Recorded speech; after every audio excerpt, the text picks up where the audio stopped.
میرا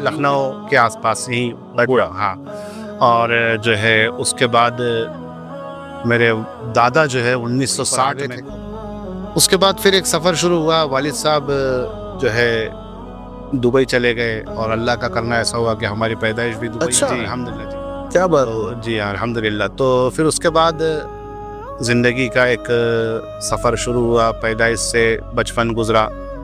پھر بچپن کے بعد تھوڑے بڑے ہو گئے تو پڑھنے کا شوق پیدا ہوا. بچے لوگ اسکول جاتے تھے تو دل میں خیال آتا تھا کہ میں بھی اسکول جاؤں گا. تو بیگ لے کر کے بچے لوگ, میرے لیے بھی خاص بیگ لایا گیا. مجھے بھی بیگ دے دیا جاتا تھا تسلی کے لیے کہ بھائی میں بھی پڑھ رہا ہوں. ہاتھ میں پاٹی اور کھڑو لے کر کے انڈے بناتے رہتا تھا. اچھا. جا تو لکھنا پڑھنا کچھ کا حساب ہی نہیں تھا اس ٹائم پہ. جو بچے کر رہے ہیں وہ ان کے نقل کرتے تھے جیسا سمجھ میں آتا تھا. آخر پھر اللہ کو رحم آیا اور پھر ایک وقت ایسا آیا کہ میں مدرسے میں پڑھنے کے لیے چلا گیا. اس سے پہلے ہی میرا قرآن کا حفظ شروع کر دیا گیا تھا. اچھا. تقریباً میری 7-8 سال کی عمر میں قرآن حفظ شروع ہو گیا تھا. اچھا. اور الحمدللہ میں نے کیسٹ کے اوپر 21 پارے حفظ کیا کیے. بات کرے, صرف سن کر میں نے 21 پارے یاد کیے. ماشاء اللہ. اور پھر اس کے بعد ظاہر سی بات ہے کہ قاعدہ نہیں تھا, کوئی تلفظ نہیں تھا, تجوید کا نام و نشان نہیں تھا. بس نقل کر رہے تھے سن کے جتنا سمجھ میں آتا تھا. الحمدللہ رب العالمین الرحمن الرحیم مالک, ایسا ہی اس انداز سے پڑھتے تھے. پھر اللہ کو رحم آیا اور مدرسے میں چلے گئے. ابھی ایک منٹ صرف جو ہے, یہ جو 21 پارے آپ نے جو ٹیپ ریکارڈ پر سنے جی اور یاد کیے, تو کتنا عرصہ لگا اس کو یاد کرنے میں؟ اس کو تقریباً 2 سال بول سکتے ہیں آپ. اچھا. جی 2 سال تک آپ اس کو سن کر یاد کرتے رہے بنا استاذ کے. بنا استاذ کے. ہاں, ایک استاد آتے تھے, وہ بس آدھا گھنٹہ سن کے چلے جاتے تھے. اچھا اچھا. ہاں, والد صاحب نے ایک استاد کا انتظام کیا تھا.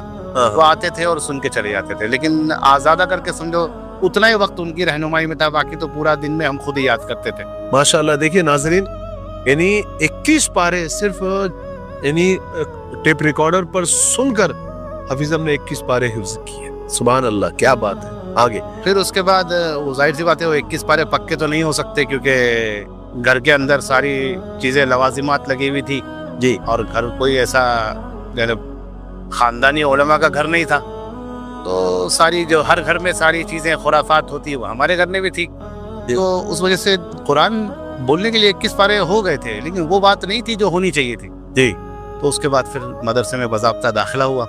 جی. نظامیہ صوفیہ کے اندر, تو پونا میں کاغذی پورا کے اندر جس وقت مدرسہ تھا 90. مولانا نظام الدین فخر صاحب, جی جی ہمارے پرنسپل رہے, استاد ہیں ہمارے. جی بالکل. تو وہ جو ہے اس مدرسے میں 94 میں داخلہ ہوا.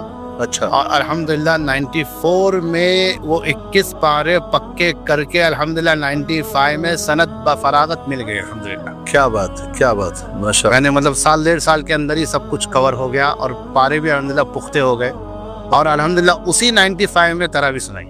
اور اس کے بعد پھر آج تک اللہ کا احسان سنا رہا ہوں. کیا بات ہے. 95 سے ابھی تک مطلب سمجھ لو کہ 20-30 سال.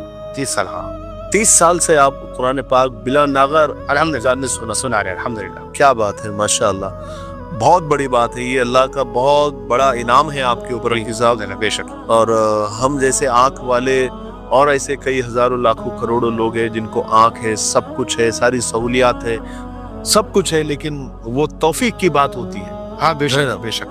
ہاں. اچھا, ابھی یہ جو آپ نابینا ہے, یعنی مطلب آنکھ آپ کا مسئلہ